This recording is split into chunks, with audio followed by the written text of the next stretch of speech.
Bismillah wa salatu wa salamu ala rasulillah wa ala alihi wa ashabihi ajma'in. L'amour et la crainte de Dieu. Nous savons que Dieu existe, mais savons-nous qu'il nous voit, qu'il nous entend, qu'il est au courant de tout ce qui se passe au fond de nous-mêmes? Est-ce que toutes ces vérités ont été intégrées? Est-ce qu'on les a vécues? Est-ce que toutes ces vérités nous accompagnent au quotidien? On ne peut craindre Dieu que si nous sommes au courant des vérités que l'on va dire tout de suite. Allah nous dit « Innama yakhsha Allah min ibadihi al-ulama » Seuls ceux qui sont doués de science, de connaissance, sont à même de craindre Dieu. On ne peut craindre Dieu que si nous avons certaines connaissances, on est au courant de certaines vérités. Quelles sont ces vérités? La première des vérités, c'est que Dieu est tout-puissant. Il est immense, au-delà de notre imagination. Si nous ne le craignons pas assez, c'est parce que nous n'avons pas pris conscience de sa grandeur. Il dit « Wama qadarullaha haqqa qadrihi » Les êtres humains n'ont pas estimé Dieu à sa juste valeur. On ne lui a pas accordé son importance. C'est comme parfois ce que disent des parents à leurs enfants. Si les enfants peuvent parfois désobéir à leurs parents, c'est parce qu'ils ne se rendent pas compte de l'importance de leurs parents, du mérite de leurs parents. Quand Dieu nous dit « Vous ne m'avez pas estimé à ma juste valeur », vous savez ce qu'il dit juste après? « Et le jour de la résurrection, les cieux et la terre seront dans sa main droite. » C'est une image qui signifie que tout l'univers, c'est Allah qui le maîtrise, c'est Allah qui le gère et il n'est rien devant lui. Vous savez, le trône de Dieu, Al-Arsh, ce trône est immense. Si Dieu a créé le trône, c'est pas parce qu'il veut s'asseoir dessus, pas du tout. S'il a créé le trône, c'est pour qu'on se rende compte de sa puissance, de sa majesté, de sa royauté. Parce que les êtres humains, sur terre, nous, quand on s'imagine un roi, qu'est-ce qu'on s'imagine? On s'imagine un homme tout-puissant, assis sur un trône immense. Et plus le trône est grand, et plus ce roi est puissant. Son trône, c'est une preuve qu'il est tout-puissant. Allah nous dit, le prophète alayhi salatu wassalam nous dit que ce trône, il est tellement grand que tout l'univers, et vous savez ce que c'est l'univers? C'est quoi l'univers? C'est quoi l'univers? Tu sais ce que c'est?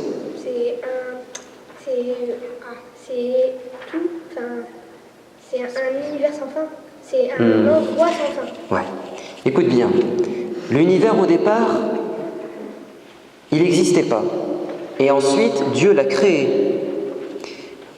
Au départ, l'univers, c'était rien du tout. Et tout d'un coup, il y a eu une explosion. Les cieux et la terre. Les cieux et la terre. Au départ, ils ne formaient qu'une seule masse compacte. C'était une seule et même chose. Et Allah, ensuite, il les a séparés. Ce que je te dis là, c'est dit dans le Coran. On l'a découvert que récemment. Mais cette vérité scientifique, Allah l'a dit dans le Coran. Quand ça a explosé, l'univers a commencé à s'étendre. On dit l'expansion de l'univers. Chaque seconde qui passe, l'univers s'agrandit de millions de kilomètres, de milliards de kilomètres. C'est tellement grand qu'on parle d'années-lumière. Là, ça fait quelques secondes que je vous parle. Et bien, depuis quelques secondes, notre univers, il s'est étendu. Et plus le temps passe, et plus il grandit. Et vous savez, nous, notre globe terrestre, la Terre sur laquelle on est, c'est comme un grain de sable dans un désert. Tu vois un désert comment c'est ?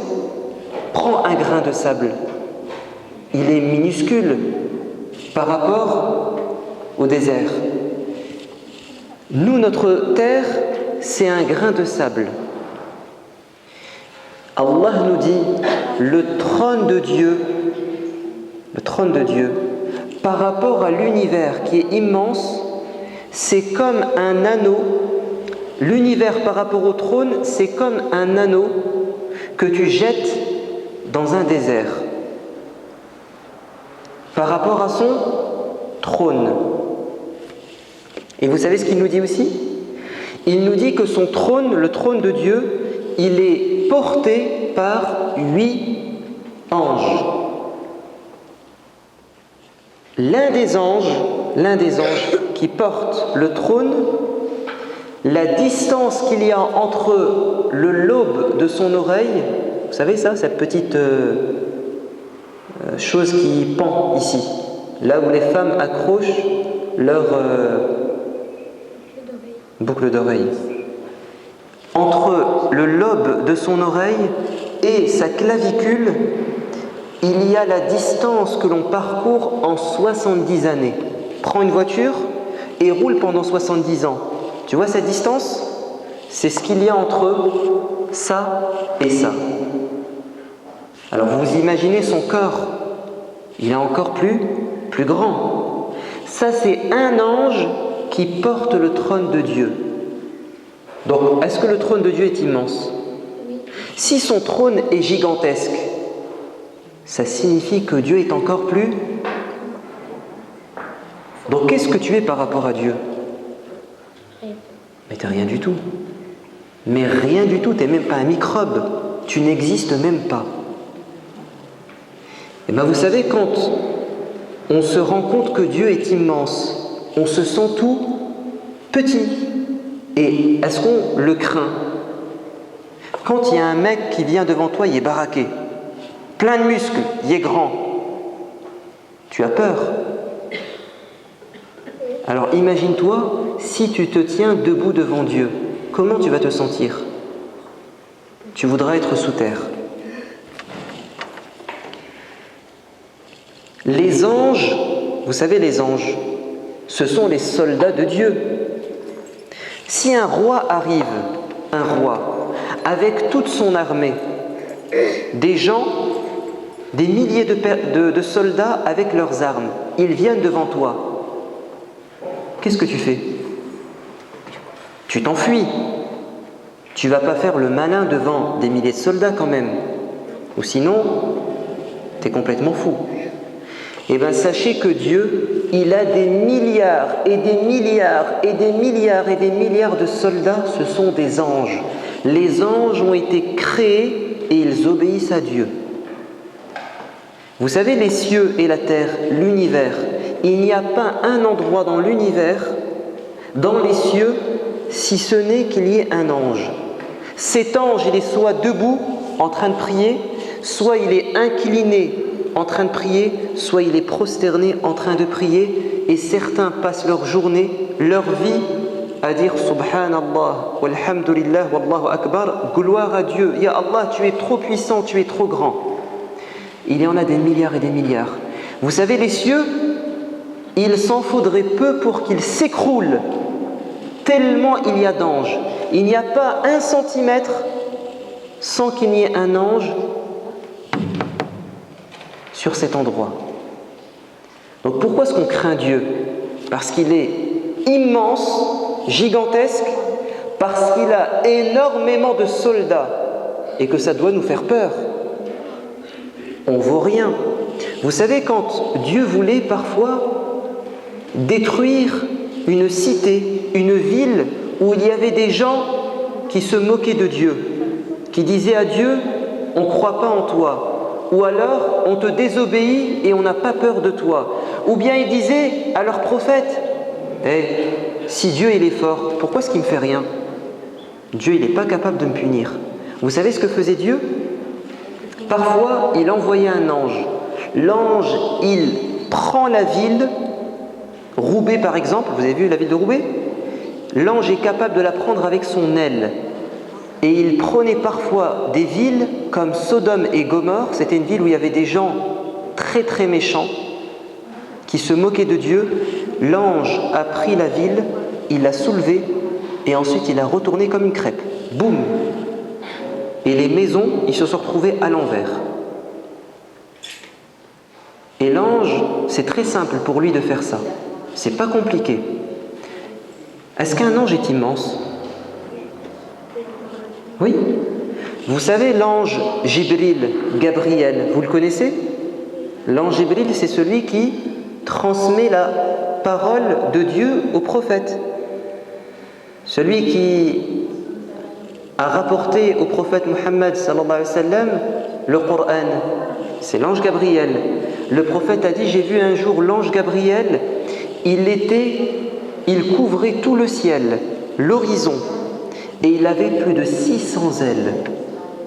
Plus de 600 ailes. Et avec l'une de ses ailes, il peut détruire la terre entière. Donc, est-ce qu'on doit avoir peur de Dieu? Est-ce qu'on doit avoir peur de ses anges? Oui. Vous savez que certains hommes, ils se croient tout-puissants, ils n'ont pas peur de Dieu. Ils ne se rendent pas compte de leurs bêtises. Vous savez ce que nous dit Dieu dans le Coran? Il nous dit, vous êtes complètement fous. Vous qui marchez sur la terre, vous vous prenez pour des géants. Vous marchez sur la terre et vous crânez. Vous avez déjà vu des gens qui, quand ils marchent, ils crânent? Ils marchent comme ça. Ils vous regardent de haut. Des crâneurs, ils se vantent. Vous savez ce que dit Dieu? Il dit à ces gens, mais est-ce que vous ne vous êtes pas comparés aux montagnes? Vous vous sentez immense, mais vous n'êtes rien comparé à des montagnes. C'est vrai ou pas? Quelle est la plus haute montagne au monde? C'est bien. L'Everest, c'est la plus haute au monde ou bien d'Europe? Non, d'Europe. La plus haute au monde, c'est le mont Himalaya. Combien le mont Everest ou l'Himalaya font de hauteur? Combien? À peu près, dites-moi. 1000 kilomètres. Combien? 1000 mètres. Ah, attention. 1000 mètres, c'est 1 kilomètre. Donc pour toi, c'est 1 kilomètre de haut? Non, c'est plus que ça. Combien?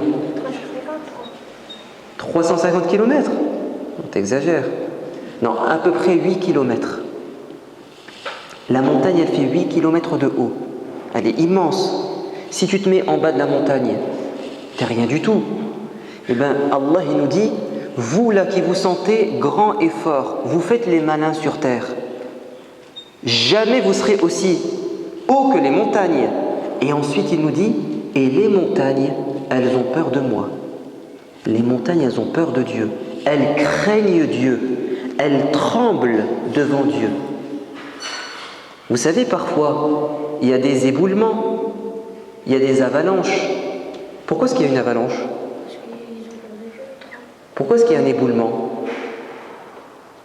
Vous savez ce que nous dit Dieu dans le Coran? Il nous dit, parfois il y a des avalanches, il y a des éboulements, des affaissements de roches, parce que les montagnes craignent Dieu. C'est ce que nous dit Dieu dans la sourate La Vache, Al-Baqarah.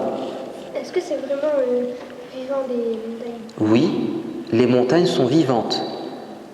Oui, les montagnes sont vivantes. Elles ressentent des choses.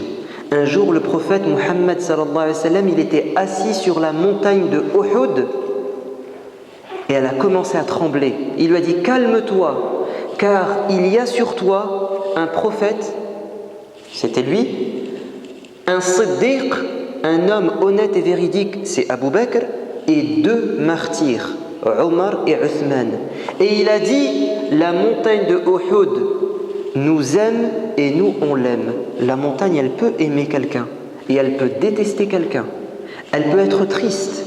Allah nous dit, il y a des gens qui meurent, des gens mauvais, des tyrans, des rois. Ni les cieux ni la terre ne pleurent quand ils meurent. Ils ne sont pas tristes. Par contre, s'il y a quelqu'un que Dieu aime, qui subit une injustice ou qui meurt, parfois les montagnes ressentent des choses. Donc les montagnes sont vivantes. Est-ce qu'il y a par exemple, des avalanches de roches ou quelque chose? Oui, bien sûr. Des nerfs ou de colère? De colère. Pas de colère, de crainte, parce qu'elles ont peur de Dieu. وَإِنَّ مِنْهَا لَمَا يَهْبِطُ مِنْ خَشْيَةِ اللَّهِ. Allah il nous dit, et il y a certaines roches qui s'effondrent, qui se détachent par peur de Dieu. Donc Allah il nous dit, pourquoi toi tu ne me crains pas alors que la montagne qui est plus forte que toi, qui est plus puissante que toi, elle me craint? C'est pas normal. Ça veut dire que ton cœur, s'il ne tremble pas quand on lui rappelle Dieu, ça veut dire que ton cœur il est plus dur que la montagne, que la pierre. Un cœur qui n'a pas peur de Dieu, il est plus dur que la pierre. Et c'est ce que nous dit Dieu.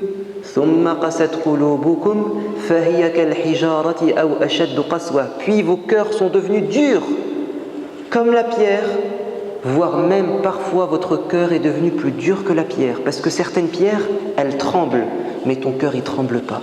Quand on te dit Dieu te voit, Dieu t'entend, ça te fait rien.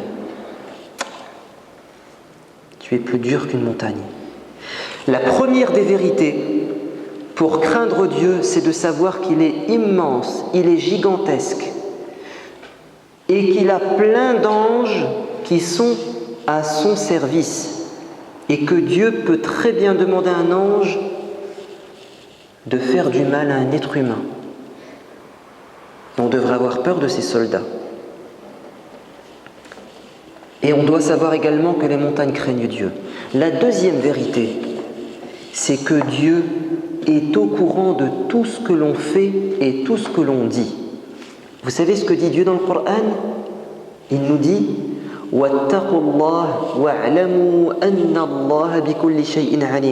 et craignez Dieu et sachez qu'il est au courant de tout. Et il nous dit également,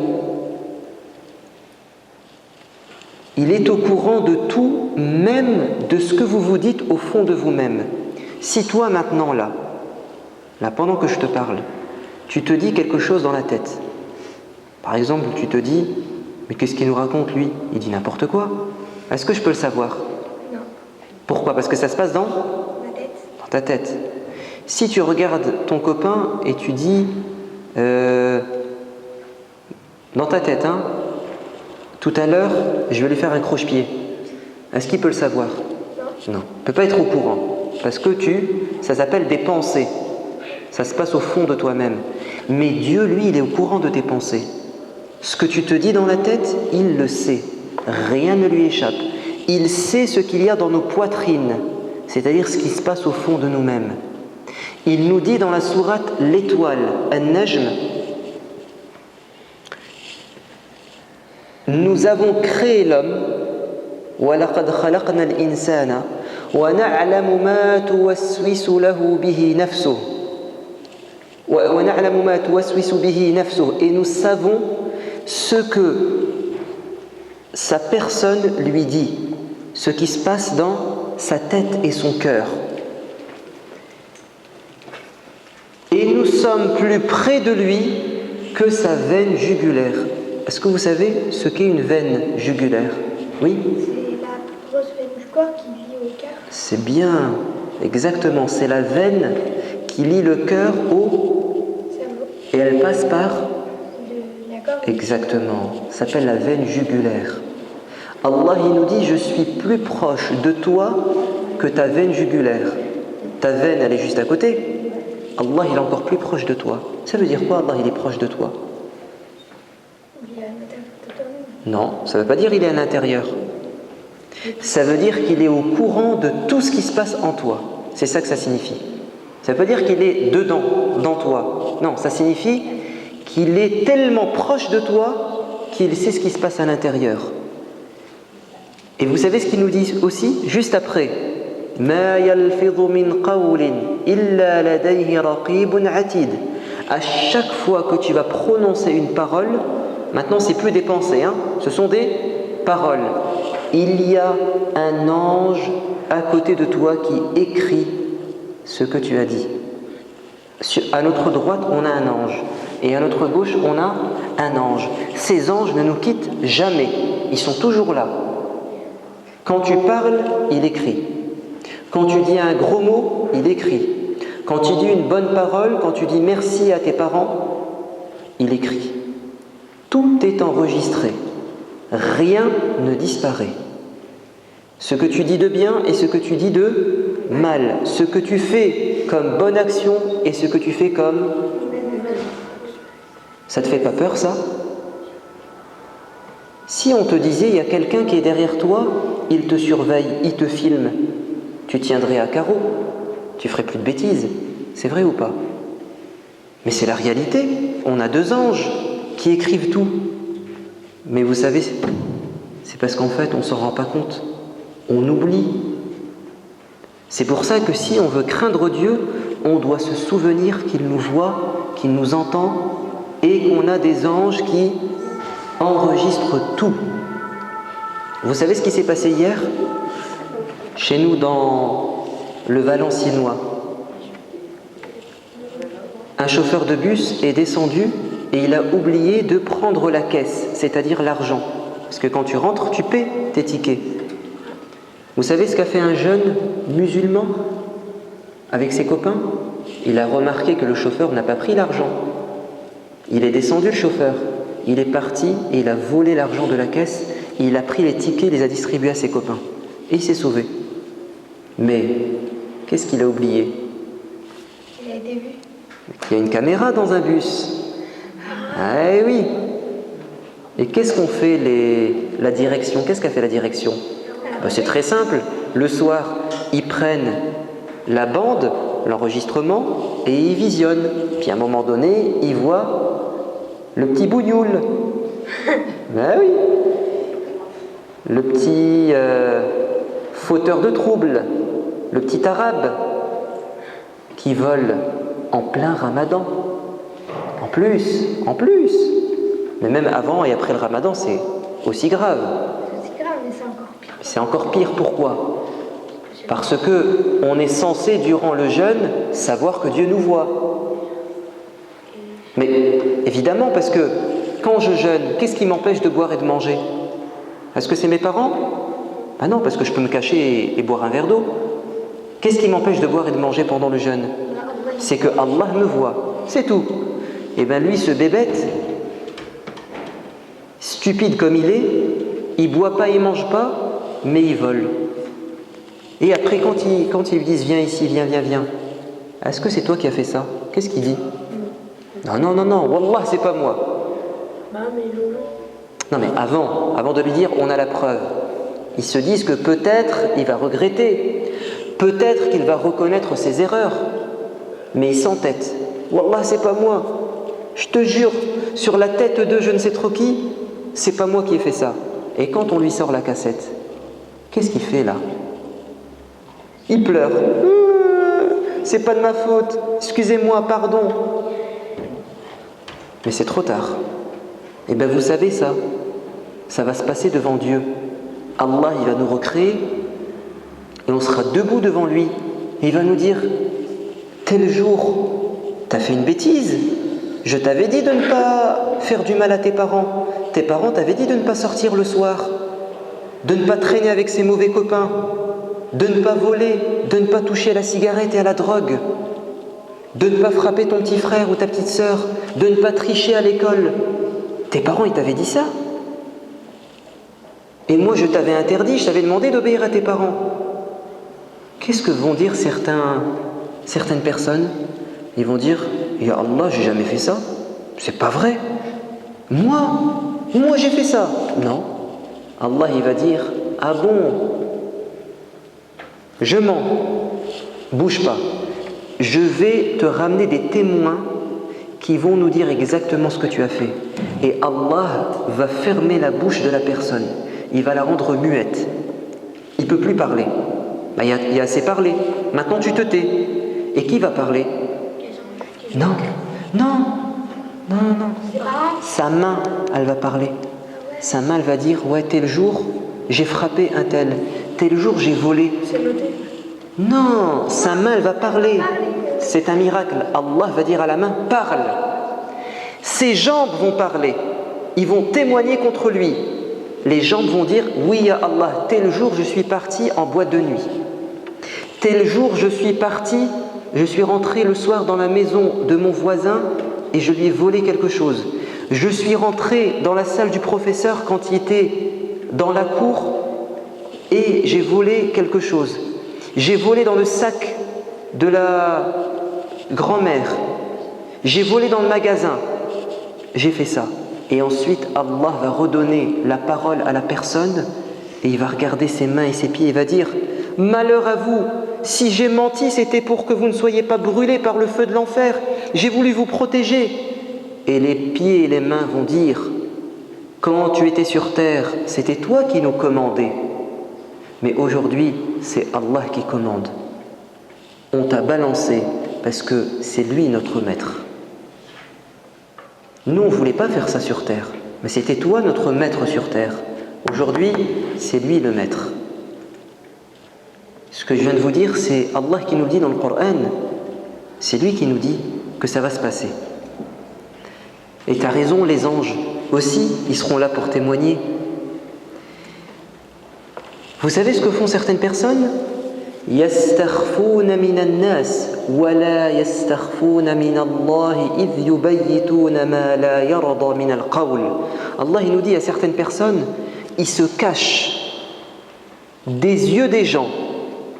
Ils vont se cacher dans un endroit et ils ne se cachent pas de Dieu et ils vont dire des choses que Dieu n'aime pas. Un professeur a dit un jour à ses élèves, demain, je vous donne un devoir maison, demain vous devez me ramener une poule que vous avez égorgée. Mais attention, vous devez l'égorger dans un endroit où personne ne peut vous voir. Le lendemain, les élèves reviennent et ils ont tous un poulet dans la main, sauf un. Le professeur lui a dit, pourquoi tu n'as pas fait ce que je t'ai demandé? Il a dit, je voulais, mais quand j'ai pris la poule et que je me suis caché dans un endroit, derrière un arbre, dans un trou, dans un placard, sous une voiture, à chaque fois je me disais, mais Allah il me voit toujours. Allah, il me voit toujours. Donc je n'ai pas pu égorger la poule. Et le professeur lui a dit, c'est bien, c'est toi qui as compris l'exercice. C'est ça que j'attendais de vous. C'est que vous ne fassiez rien à la poule parce qu'on ne peut pas se cacher totalement. Allah, il nous verra, quel que soit l'endroit que tu choisis. Quand tes parents ils te disent, il est l'heure de dormir, va te coucher, demain tu as l'école. Vous savez ce que font certains petits malins? Ils font les gentils. Et quand ils sont au lit et que papa, maman vont dormir, ils allument la télé, l'ordinateur, ou le portable, ou les jeux vidéo. Et papa, maman pensent que le petit garçon, la petite fille dorment. Mais en fait, ils ne dorment pas. Et le matin, ils ont du mal à se réveiller. Et le matin, c'est papa, maman qui doit secouer, hurler, vite à l'école. C'est normal qu'il n'y arrive pas, il n'y a pas dormi. Et quand en classe, le professeur dit « Concentrez-vous, réveille-toi, t'as pas entendu ce que je t'ai dit ?» Maintenant, il n'a pas entendu, parce qu'il est fatigué. Il est fatigué. Il a dormi que 2 heures, que 3 heures. Mais quand on fait ça le soir, Nos parents ne nous voient pas, mais est-ce que Allah nous voit? Bah oui. Ah ben oui, il nous voit. Bien sûr qu'il nous voit. Un jour, il y a des élèves qui sont sortis d'un collège. Ils sont montés dans un bus. Ils ont commencé à faire les sauvages dans le bus. Ils hurlent, ils crient, ils embêtent les gens. Le chauffeur dit, si vous ne vous calmez pas, je ne démarre pas. Et ils s'en foutent. Ils s'en foutent parce que eux, maintenant, ils rentrent chez eux. Ils n'ont pas de rendez-vous. Mais il y a des gens qui sont dans le bus, ils ont un rendez-vous. Donc à un moment donné, le chauffeur, il est obligé de partir. Et ils ne veulent pas se calmer. Ils l'insultent même. Mais ce qu'ils ont oublié, c'est qu'il y avait une... Le chauffeur, il est parti voir le maire. Monsieur le maire, c'est inadmissible. Ces collégiens sont intenables. Il faut qu'on fasse quelque chose. Je propose d'organiser une réunion à la mairie avec les parents et les élèves pour les sensibiliser, leur faire du civisme. Ils appellent les parents viennent avec les enfants. Et le chauffeur de bus dit, messieurs, dames, vos enfants, voilà ce qu'ils ont fait tel jour et tel jour. Qu'est-ce que disent les élèves? C'est pas vrai, on n'a jamais fait ça. Bah oui, ils ne veulent pas dire à leurs parents qu'ils font des conneries, des bêtises en cachette. Et qu'est-ce que fait le chauffeur? Il va diffuser la vidéo. Et là, tous les élèves avaient la tête baissée. Ils étaient rouges de honte. Rouges de honte. Et les parents aussi, ils avaient honte. Ils regardaient leurs enfants comme ça. Oh, toi, tu fais ça? Eh bien, c'est exactement ce qui va se passer le jour de la résurrection. Quand Allah, il va dire à tout le monde ce qu'on a fait. Ça va être un scandale. Si on veut éviter ça, il faut avoir peur de Dieu, craindre Dieu et ne pas faire de bêtises. Et quand tu fais une bêtise, qu'est-ce que tu dois faire? Tu demandes pardon. Et Allah va effacer. Il va dire aux anges, effacez ce que vous avez écrit. Parce qu'il a demandé pardon. Efface.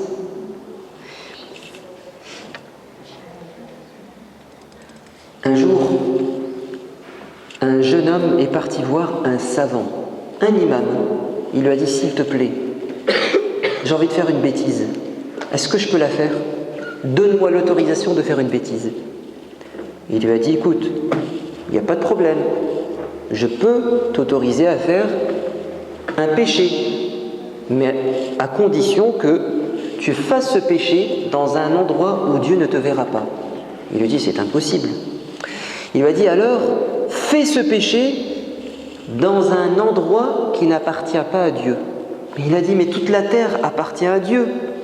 Il lui a dit, fais ton péché dans un endroit, fais ton péché et demande à l'ange qui est à ta gauche de ne pas écrire ta bêtise. Il a dit, non, c'est impossible. Fais ton péché, mais si l'ange de la mort arrive, dis-lui d'attendre encore un petit peu le temps que tu demandes pardon. Quand l'ange de la mort arrive pour prendre ton âme, demande-lui de patienter le temps de demander tes excuses à Dieu. Il a dit, c'est impossible, quand la mort elle arrive, on ne peut pas l'arrêter. On ne peut pas l'arrêter. Et à la fin, il s'est énervé, le jeune homme. Il a dit, je suis venu pour que tu me permettes de faire un péché, mais je me rends compte que tu te moques de moi. Il lui a dit, non, je ne me moque pas de toi. C'est toi qui te moques de toi-même. Parce que tu es au courant que Dieu te voit, que toute la terre appartient à Dieu, que la mort peut arriver à tout moment, qu'il y a un ange qui écrit, et malgré ça tu veux faire des bêtises. C'est toi, tu te moques de toi-même, tu connais ces vérités, et tu veux faire des bêtises. Donc, si on veut craindre Dieu, il faut savoir qu'il est tout-puissant, il est immense. Il faut savoir que Dieu est au courant de tout ce que l'on fait, tout ce que l'on dit. Et tout est écrit. Mais vous savez, il y a une chose qui nous échappe. On pense que Dieu ne va pas nous punir sur terre. Tu fais une bêtise, tu te dis c'est pas grave. Tant que je suis vivant, il ne va rien m'arriver. Non, c'est pas vrai. Parfois tu fais une bêtise et Allah te punit sur terre. Je vais vous donner un exemple. Il y a un homme qui s'appelle Ibn Sirin. C'est un grand personnage qui aimait Dieu, qui craignait Dieu. Un jour, il a acheté, c'était un commerçant, il a acheté des grandes bouteilles, des jarres d'huile d'olive pour les vendre. Il en a acheté beaucoup. Et qu'est-ce qu'il a trouvé dans l'une des jarres? Ce sont des grands vases. Il a trouvé un rat mort. Et quand il a vu ça, il a commencé à réfléchir. Il a dit, mais d'où vient ce rat? Il est sûrement venu du pressoir. Le pressoir, c'est la machine qui écrase les olives pour en extraire l'huile. Il a dit, si ce rat est dans la jarre, c'est qu'il était dans la machine et qu'il s'est retrouvé ensuite dedans. Donc, toute l'huile d'olive a été souillée, contaminée par le rat. Est-ce que je vais vendre une huile avec des microbes? Non, les gens vont tomber malades. Il avait peur de Dieu. Il ne va pas gagner de l'argent et faire tomber les gens malades. Et soit dit en passant, aujourd'hui, parfois on nous vend des choses qui sont mauvaises pour la santé. Vous le savez ça? Est-ce que vous savez qu'on nous vend des choses dans les magasins, surtout dans les kebabs, qui ne sont pas bonnes pour la santé? Est-ce que vous savez qu'à Roubaix, vous avez beaucoup de kebabs et que la viande, elle est très mauvaise? C'est du poison. Est-ce que vous le savez? Non, vous ne le savez pas. Vous aimez les kebabs. Vous aimez, hein? Et quand vous mangez, vous aimez mettre de la sauce, l'andalouse, de l'algérienne, de l'Hannibal. Est-ce que vous savez que tout ça, c'est mauvais pour la santé? Attention, hein? Tout ce qu'on vous vend, c'est pas bon pour la santé. Parce que les gens ne craignent pas Dieu. Ce qu'ils veulent, c'est gagner de l'argent. Ibn Sirin a dit non. Moi, je ne vais pas faire ça. Qu'est-ce qu'il a fait? Il a versé toute l'huile sur le sol. Il a tout jeté à la poubelle. Et il a perdu donc tout son argent. Il est devenu pauvre. Pire que ça, il était surendetté. Parce que pour acheter tout ça, il a dû emprunter de l'argent. Les gens sont venus réclamer leur argent. Ils ne pouvaient pas. Vous savez ce qu'ont dit certaines personnes? Ils m'ont dit, oh Ibn Sirin, comment ça se fait? Toi qui crains Dieu, toi qui aimes Dieu, aujourd'hui, tu es dans la galère, la misère, tu es touché par un malheur, comment ça se fait? Il a dit, je sais pourquoi. Aujourd'hui, je suis dans la difficulté. Parce qu'il y a 20 ans, il y a 30 ans, quand j'étais encore tout jeune, j'ai vu un pauvre qui avait perdu tout son argent. Et je me suis moqué de lui, je lui ai dit, tu es un fauché. Tu es un fauché, un vaurien. Et Allah a voulu me punir aujourd'hui parce que je me suis moqué de lui. Ça s'est retourné contre lui. Mais en fait, Ibn Sirin, si Allah l'a puni, c'est parce qu'il l'aime bien. Parce qu'il vaut mieux payer sur terre que payer. Ben oui, il vaut mieux qu'ici il souffre un peu, parce que si Allah il nous fait souffrir après la mort, c'est pire. C'est pire. Et en plus, ça prouve aussi que c'était quelqu'un de bien. Parce que comment tu peux te souvenir que tu as fait une bêtise il y a 30 ans? Ça veut dire que tu n'en as pas fait beaucoup. C'est vrai ou pas? C'est-à-dire qu'il a tellement fait peu de péchés qu'il se souvient du péché qu'il a fait il y a 20 ans. Il y a un copain qui m'a dit, je marchais un jour dans le sud de la France, sur la plage. Et on était à pieds nus. Et lui, il s'était fait opérer au niveau de son gros orteil, parce qu'il avait un ongle incarné. L'ongle est rentré dans sa peau. Ça vous est déjà arrivé? Bon. J'espère que ça ne vous arrivera pas parce que c'est très très douloureux. Mais attention, parfois vous savez pourquoi ça nous arrive? Parce qu'on ronge nos ongles. Ne rongez pas vos ongles. Si tu ronges tes ongles, ils vont mal pousser et ils peuvent rentrer dans ta peau. Si tu as faim, il faut manger, pas manger les ongles. Les ongles, c'est pas bon, c'est plein de microbes. Et en plus, ça rentre dans la peau. Lui, son ongle de son gros orteil, il est rentré et il s'est fait opérer. Et donc, il lui manquait un morceau d'ongle. Son orteil n'était pas beau. Ses copains, ils se sont moqués de lui. Son copain, comme il l'a vu à pieds nus sur la plage, il s'est moqué de lui. Vous savez ce qu'il m'a dit? Il m'a dit, on a marché quelques mètres, celui qui s'est moqué de moi s'est pris un gros rocher dans l'orteil, son ongle s'est coupé en deux. Sur place, Allah l'a puni. Tu te moques des gens, j'ai entendu ce que tu as dit. Allah, il entend tout, il sait tout, et il peut te faire payer ici-bas. C'est pour ça qu'il ne faut pas se moquer des gens. Il ne faut pas se moquer des gens. Allah est immense, il est tout-puissant. Il entend tout, il voit tout. Troisièmement, un jour, Allah va nous rappeler à lui. On va se tenir debout devant lui.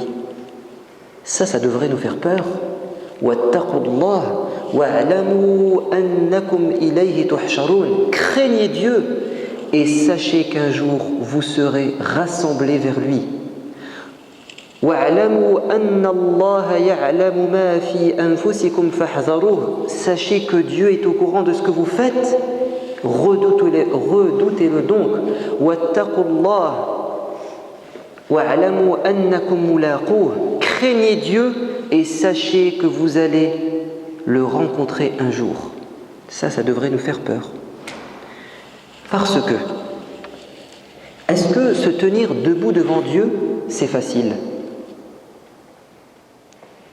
Qui a déjà fait une grosse bêtise dans son collège, dans son lycée, et on lui a dit « tu vas aller chez le proviseur ». Ou bien un jeune qui a fait une grosse bêtise, et on lui a dit « tu vas te tenir debout devant le juge, et c'est lui qui va te condamner ». Il peut te condamner à plusieurs années de prison. Vous savez, quand on se tient debout, devant une personne qui va te punir, comment on est? Est-ce qu'on rigole? Est-ce qu'on est tranquille? Non, on est stressé, on tremble, on sue, on peut même faire pipi sur soi. C'est vrai, quand on a peur. Non mais vous savez, il y en a certains, même s'ils sont debout devant un juge, debout devant un proviseur, debout devant son père et sa mère, vous savez ce qu'il fait? Il se moque, il défie ses parents. Il n'y a pas peur. Il n'y a pas peur. Mais même ceux qui n'avaient pas peur sur terre, le jour de la résurrection, quand ils seront debout devant Dieu, ils vont être tête baissée. مُهْطِعِينَ مُقْنِعِ رُؤُوسِهِمْ لَا يَرْتَدُّ إِلَيْهِمْ طَرْفُهُمْ وَأَفْئِدَتُهُمْ هَوَاء. Allah nous dit, les injustes, ceux qui n'avaient peur de personne sur terre, le jour de la résurrection, ils auront le cou baissé, les yeux pleins d'effroi et de peur et de panique, et leur cœur, il sera en train de trembler. Et il nous dit également, le jour où Allah va nous recréer, ces gens-là, ils vont courir pour se mettre debout devant Dieu comme des sauterelles. Comme des sauterelles. Il nous dit, le jour de la résurrection, ces gens auront tellement peur qu'ils courront et ils iront dans tous les sens comme des papillons. Quand les papillons s'envolent, est-ce qu'ils vont dans la même direction? Un papillon, ça vole comme ça. Et bien le jour de la résurrection, tout le monde aura tellement peur qu'on va courir dans tous les sens. Comme des papillons qui s'envolent partout.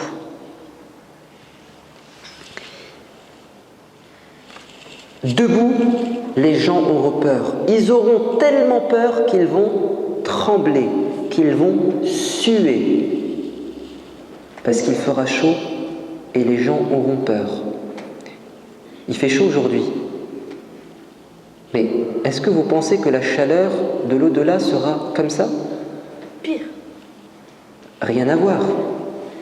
Le soleil sera proche de nous. Le soleil là, il a des milliers de kilomètres, des millions de kilomètres. Le jour de la résurrection, le soleil sera à côté de notre tête. Mais on ne va pas fondre, on ne va pas brûler, parce qu'on aura un autre corps. Notre corps ne va pas fondre, mais il aura chaud. Le prophète dit, vous aurez tellement chaud que la sueur, vous allez suer jusqu'à ce que la sueur couvre vos pieds. Et certains, la sueur va couvrir leurs, non pas leurs bras, leurs genoux. Certains, ça va couvrir leur taille. Je ne suis pas en train de faire une quenelle, hein. Non, parce que certains, quand ils vont regarder la vidéo, ils vont se dire là, je montre ce qui va se passer. Vous n'avez pas compris ce que j'ai dit. Tant mieux. Qu'est-ce qui va se passer? La sueur va monter, jusqu'à couvrir leur taille, leurs épaules et même leur nez. Leur nez. Et ils vont même couler dans leur sueur. Vous savez, en fonction de quoi? En fonction des péchés qu'auront commis les gens. Plus tu auras fait de bêtises, plus tu vas suer et plus tu vas couler dans ta sueur. Mais c'est pas fini. Allah Azza wa Jal, il va ensuite hurler. C'est moi le maître, c'est moi aujourd'hui qui vais vous juger. Et ensuite Allah va interroger chacun d'entre nous. Et ensuite, Allah va remettre aux gens leur livre. On avait dit que les anges écrivaient. Allah, il va nous remettre notre livre. Dans ce livre, il y a tout ce qu'on a fait. Tout.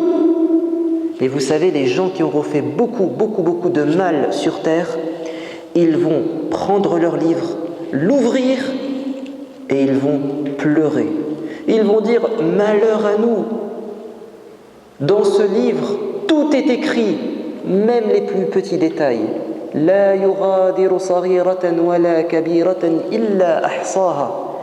Tous les bêtises, les grandes et même les plus petites, seront exposées dans ce livre. Et les gens vont regretter et ils vont pleurer. Mais est-ce que ça sert à quelque chose? C'est trop tard. C'est trop tard. Il fallait regretter avant. Et ensuite, quand Dieu nous aura jugés, vous savez ce qu'il va faire? Il va mettre le bien qu'on a fait sur le côté de la balance et le mal qu'on a fait sur l'autre côté de la balance. Et il va y avoir une pesée.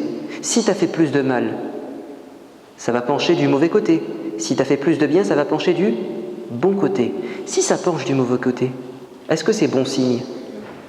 Ça veut dire que Allah est en colère et que peut-être on va aller en enfer. Et ensuite, il va dire aux anges, un tel, prenez-le. Et les anges vont enchaîner ceux qui doivent aller en enfer avec des longues chaînes. Et ils vont tirer les gens sur leur visage, les tirer et les jeter en enfer. Allah est immense, Allah entend tout et sait tout. On va un jour se tenir debout devant lui. Et enfin, une autre vérité qui doit nous faire peur, c'est quoi? C'est que la punition de Dieu, elle est très dure. Allah est très sévère. Celui qui sera le moins puni en enfer, vous savez c'est quoi sa punition? Il y aura sous la plante de ses pieds des braises de feu. Des braises. Vous savez ce que c'est les braises? Quand vous brûlez du bois, le bois au départ, il est grand. Ensuite il brûle, ça devient des petits morceaux. Ces petits morceaux, ils sont rouges. C'est ce qu'on prend pour faire un barbecue. Ce sont des braises. Ces braises vont être sous sous ses pieds et ça sera tellement chaud que le cerveau va bouillir. Ça, c'est le châtiment le plus petit. Est-ce que ça fait peur, ça? Ça fait peur. Est-ce qu'on peut supporter cette souffrance? Non, on ne peut pas supporter ça. Est-ce que tu as déjà mis ta main au-dessus d'une bougie? Combien de temps tu tiens? Une seconde? Une demi-seconde? Après, tu dois faire ça. Vous imaginez? Ceux qui ont fait beaucoup de mal, ils vont être en enfer pendant des siècles. Qui a lu le Coran tout à l'heure? C'était toi? Mais c'est ce que tu as lu. Labithina fiha ahqaba. Ils vont y rester des siècles. Ahqaba, ce sont des siècles et des siècles en train de souffrir. Zuqu falan nazidakum illa adaba. Allah il dit goûtez au châtiment, vous n'aurez que plus de souffrance. Et bien ça doit nous faire peur. Et puis une dernière chose que j'ai oublié de vous dire. Allah il nous dit dans le premier verset de la sourate Al-Hajj, Ya ayyuhan nasu attaqu rabbakum inna zalzalata as-sa'ati shay'un 'azim. Ô vous les êtres humains, craignez Dieu, car le tremblement de l'heure dernière, de la fin du monde, va être terrible. Et c'est ce que tu as lu également. Amma yatasa'alun 'anil naba'il 'azim. C'est quoi un naba' al-'azim? C'est le grand événement. C'est quoi le grand événement? C'est la fin du monde et la résurrection. Qu'est-ce qui va se passer? Allah il nous dit craignez Dieu, parce que quand tout va exploser, ça va être terrible. Quand Allah va demander à l'ange de souffler dans la trompe, c'est la fin du monde, il va souffler. Tout va exploser, c'est la fin du monde. Allah il nous dit إِذَا الشَّمْسُ كُوِّرَتْ وَإِذَا النُّجُومُ انْكَدَرَتْ. Lorsque le soleil va s'éteindre, lorsque les étoiles vont s'obscurcir, elles vont devenir noires. Il nous dit également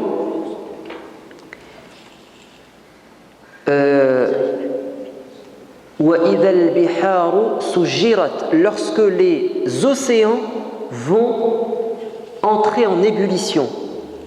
C'est-à-dire que tout ce qu'il y a dans la terre, comme feu, comme lave, va sortir dans les océans et les océans vont commencer à chauffer jusqu'à bouillir.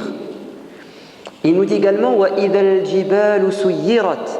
Lorsque les montagnes vont être déplacées. Il nous dit lorsque les montagnes, elles vont être comme des flocons de coton et elles vont s'affaisser.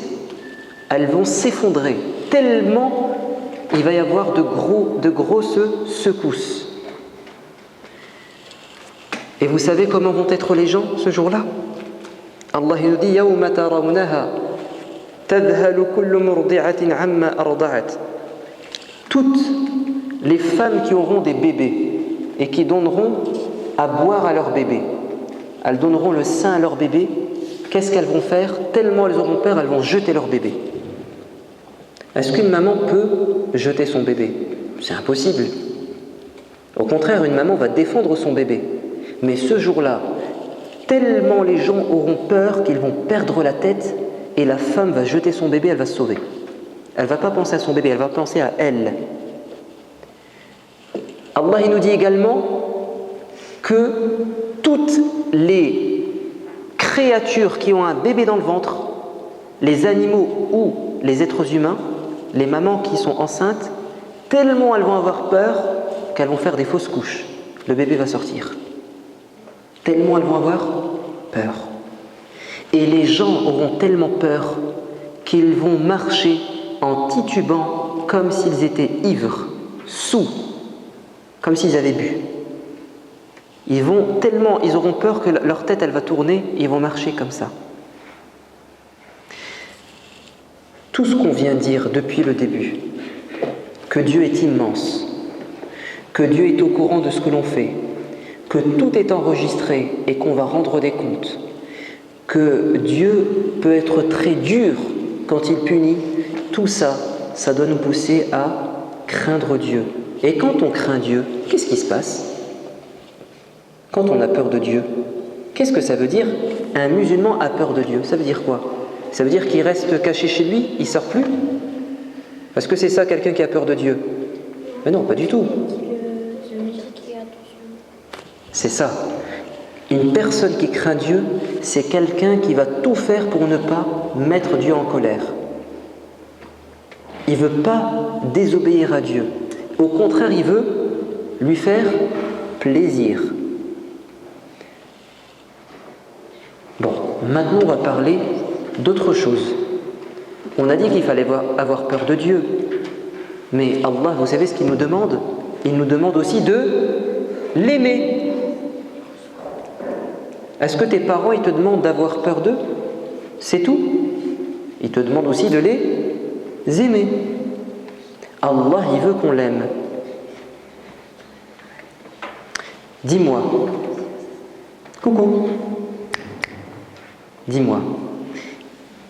T'as déjà vu des gens, des jeunes de ta génération, aimer des stars, des célébrités?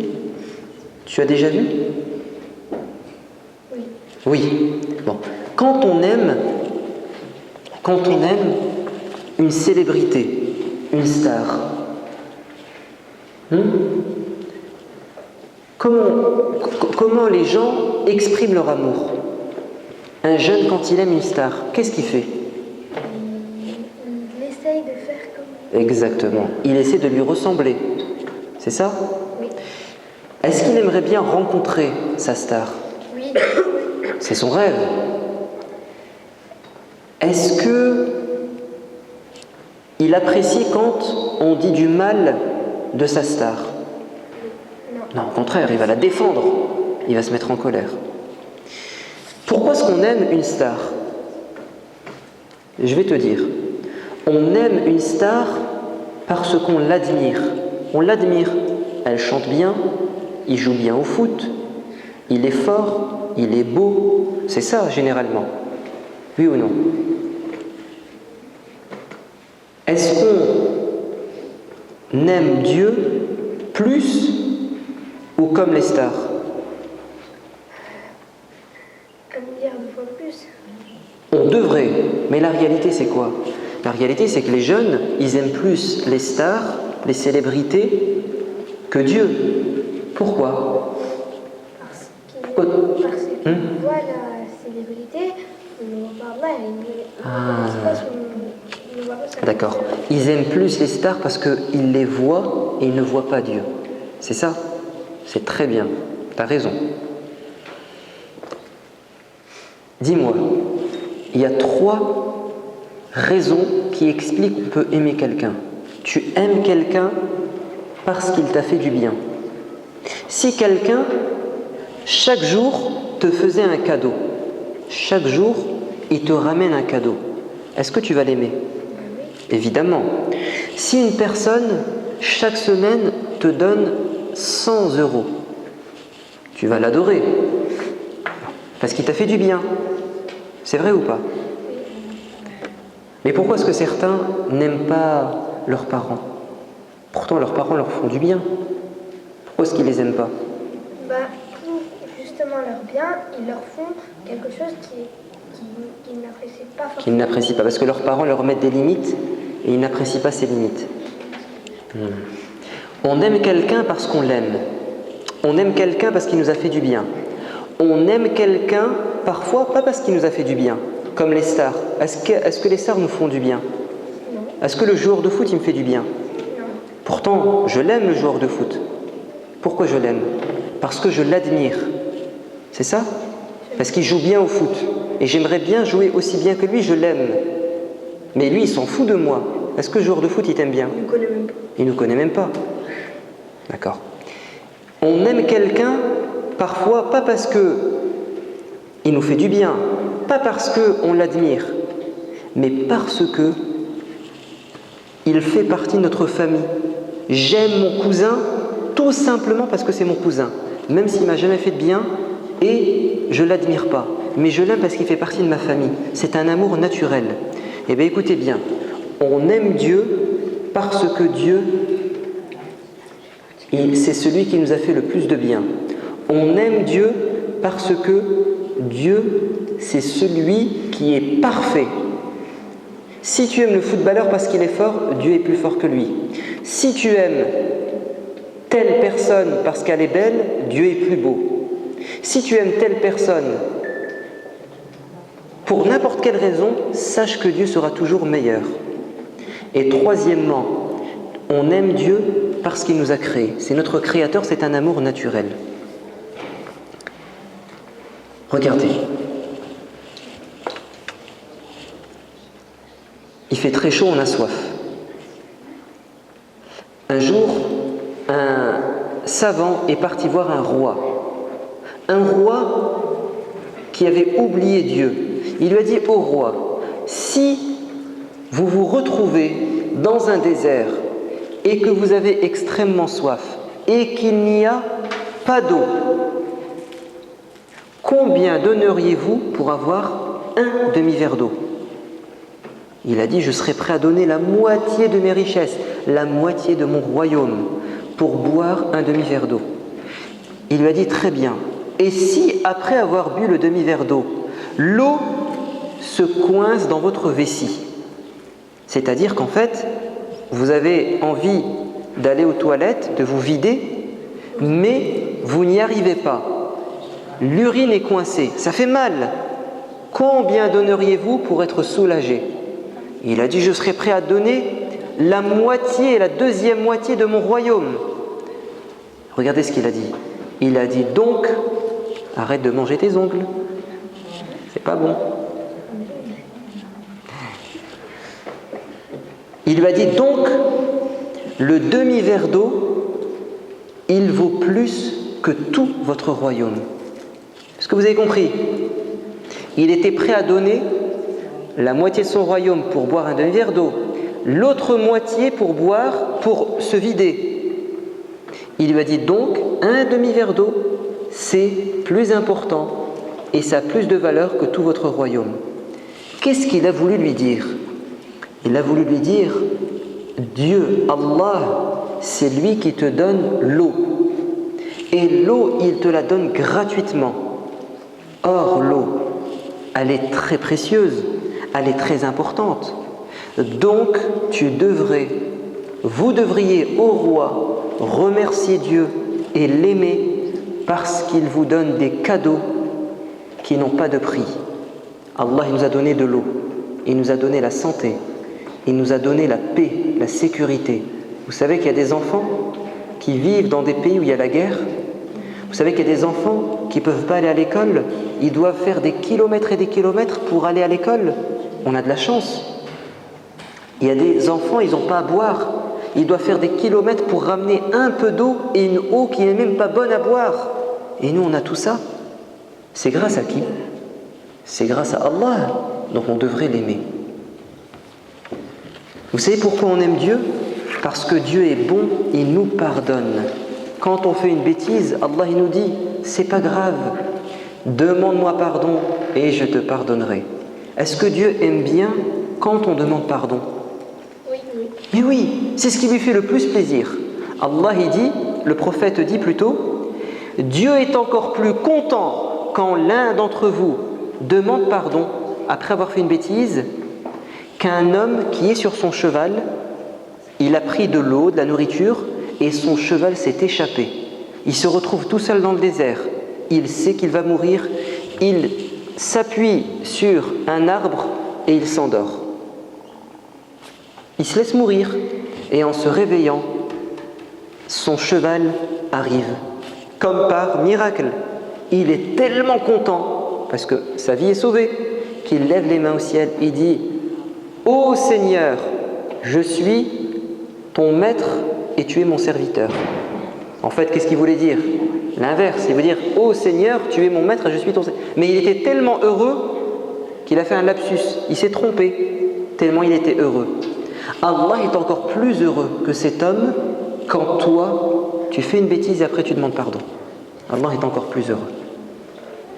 Et enfin, on aime Allah parce que Allah, il nous aide. Quand tu as besoin de lui, il est là pour t'aider. Donc on doit avoir peur de Dieu et on doit aimer Dieu. Et si on aime Dieu et on a peur de lui, on devient un bon musulman. Est-ce qu'on va devenir des bons musulmans? C'est promis? Inch'Allah. Et surtout, on fait des efforts. Hein? D'accord? Voilà. Walhamdulillahi Rabbil Alamin.